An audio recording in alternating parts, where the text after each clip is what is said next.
So wena mawusiyabikisa ubuya wedwa ukanda ulabazala ulabo auntie. Kurucha ke bana beo. Oyamazi? Into umziwa. Uzobikisa. Chi?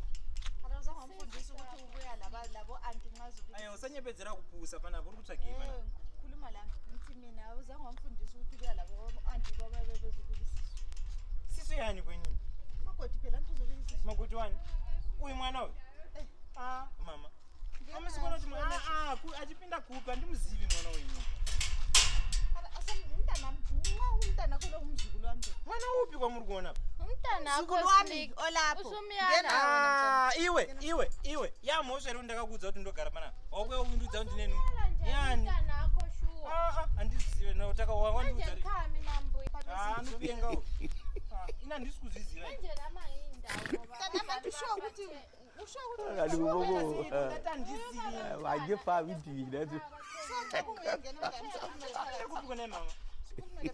Usayini mungu bakutumtora makutura masenge. Kana iri nhumbi yacho ndenyu ina ndisikuzviziva. Mutaka naye. Ina ndizvizive. Sikuita sei. Jeme ndinokuziva nini? Ina ndisikuzviziva.